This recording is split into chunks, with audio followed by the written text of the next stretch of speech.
Now we come to the brand DNA template, so you can see how a brand is built from the inside out. As you sit down to create your own brand, use my brand DNA template. It's a free download here, and it's a guide for the creation of your brand. This will force you to define the key aspects of your brand and ask yourself the tough questions required for the final step in setting your brand's compass.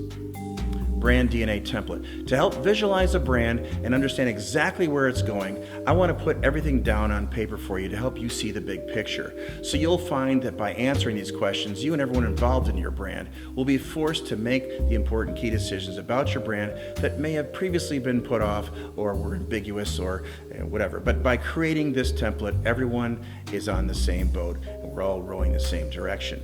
So let's create a fictional brand and give it a name. So this brand will be called Zubu. Just a little fun name we just made up, okay? We're making up a brand here. So the product type is refrigerated line of single-serve flavored 100% natural juice products.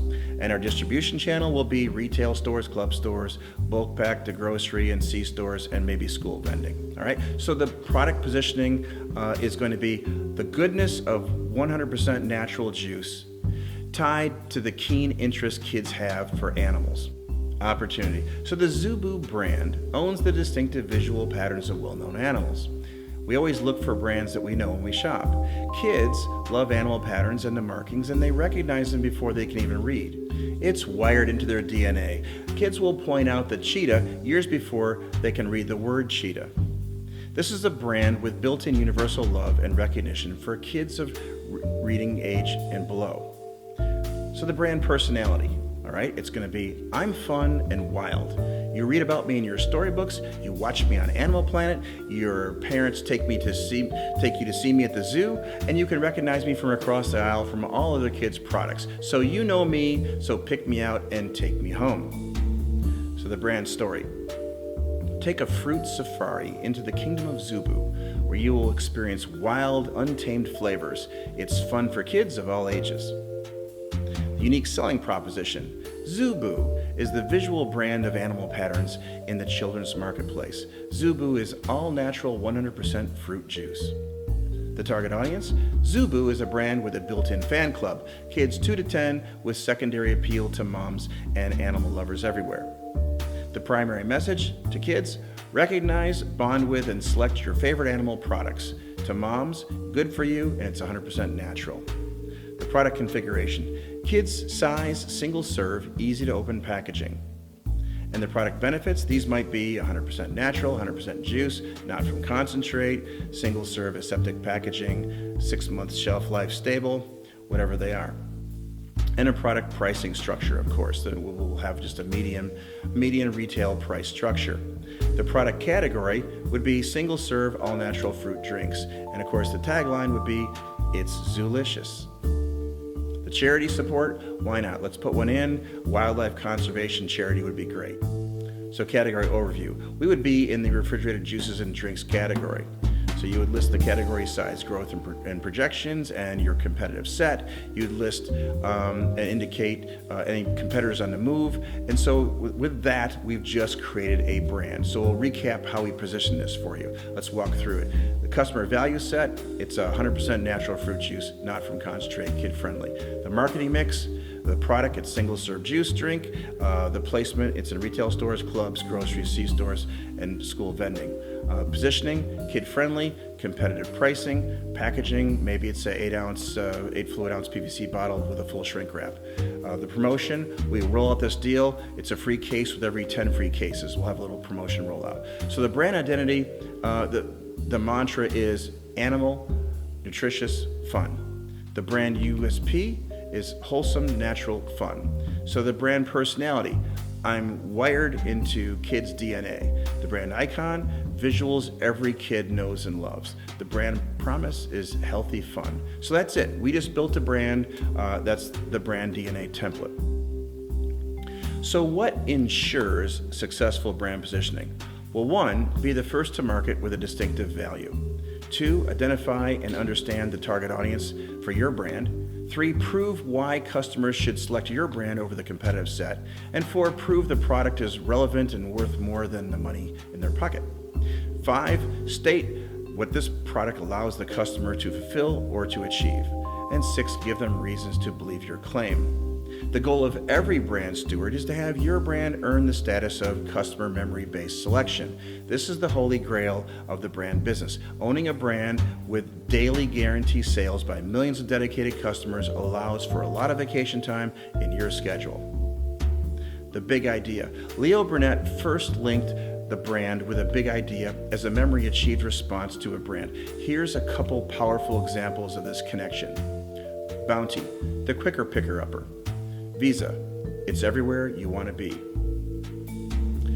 Service branding example. So far, we've shown branding examples of several customer retail products and the U.S. government, which is simply a large organization. But how we would use these branding tactics to apply to a small service or a one-man shop consultancy, you ask.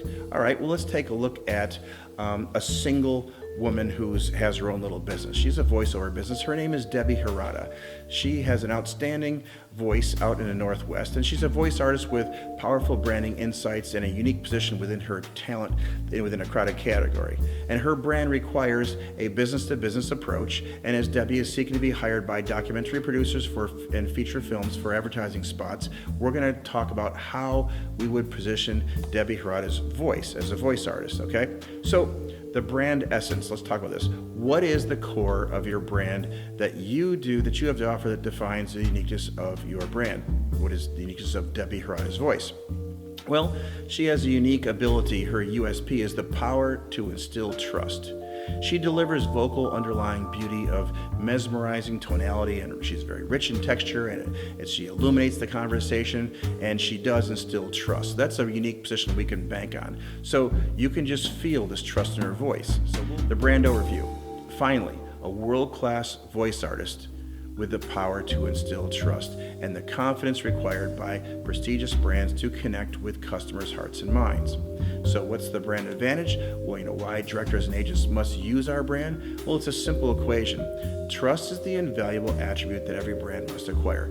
Debbie uniquely delivers the power to instill trust. Therefore, Debbie is the clear choice in delivering what businesses need most.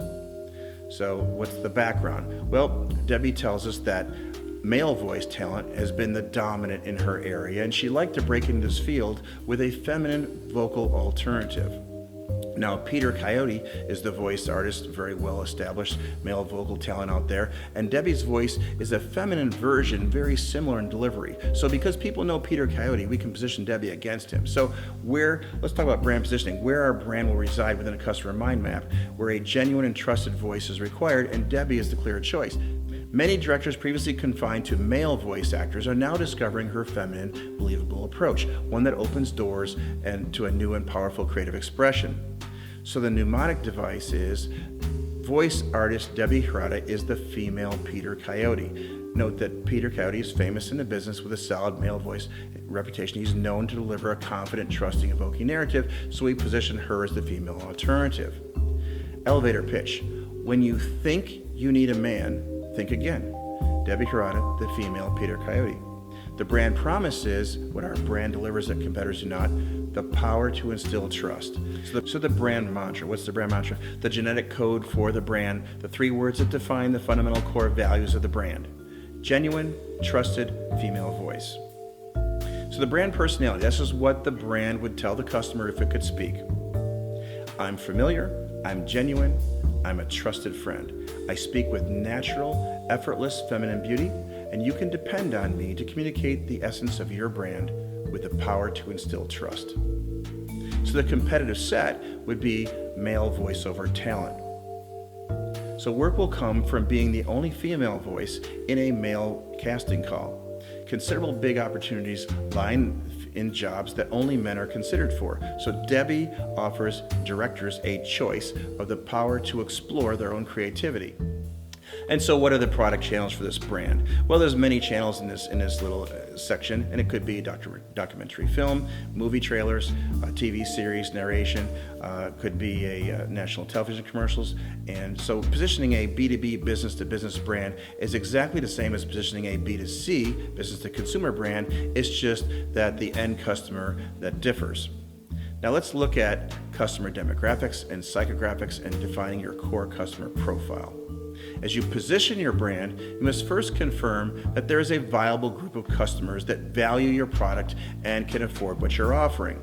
So you don't want to find out later on that there are no customers for your $50 toothpaste product after you have $1 million invested in tooling and concept development. So get the facts. You will need to target your efforts and understand your core customer base. Geographic, demographic, and psychographic information that helps marketers fine-tune these efforts. Now there are many government data sources, including the U.S. Census and commercially available information on customer buying behavior, product ownership, shopping activities, and a myriad of other research available. Who, what, when, relevant facts that allow you to identify exactly what your competitive set is doing in each market segment, so you know who's buying and selling what when. So do your research. For example, you could confirm that certain products will do well in a certain set of zip codes, allowing you to eliminate a great amount of risk involved with new product rollouts. A compelling sales pitch with the right facts can get you to walk into any retailer buyer in the country and demonstrate where your product is likely to be successful and at what price point and against what competition, and back it up with your research facts. So who will buy my product? Let's get into your core customers' heads and get to know them by heart. How wealthy are they? Are they young? Are they old? Educated? Suburban? Urban dwellers? Where they live? Or do they rent? Do they own? Do they have second homes and condos? How much do they spend on similar products? So how many times a week do they eat out? How many kids do they have? And where do they like to go on vacation? What do they do for leisure time and hobbies? What about their disposable income? How active are they? As you interview customers and focus on the core of your base, the only real group that matters is your product's heavy user segment. A random sample of your customer base may overstate the importance of lighter users' perceptions and skew your results, leading you to focus on issues that weaken your brand. A random user sample survey is never the best in the interest of the brand. Never cater to the light product user at the expense of the heavy product user. Make sure that the heavy product user is happy and the brand will succeed. Trying to please everyone will dilute your brand and what it stands for. Imagine Ferrari marketing a low-cost station wagon. Now, an argument can be made that Ferrari could garner much more sales by simply adding, 4 doors and a very big, large trunk to every Ferrari, and we can be assured that Ferrari would never choose this path. But let's just say they did, and it would be tarnished upon beyond repair, because hardcore Ferrari lovers who would cringe at the thought of a $22,000 Ferrari's family wagon pulling up next to them at a stoplight, next to their new $1.5 million sexy car. This is an example of catering to the light or non-user base at the expense of the brand's core patrons. Create a core customer profile for your brand. Ask yourself every question imaginable about your target core customer group so you can establish a detailed written customer profile. To answer these questions, you'll need to use demographic and psychographic information.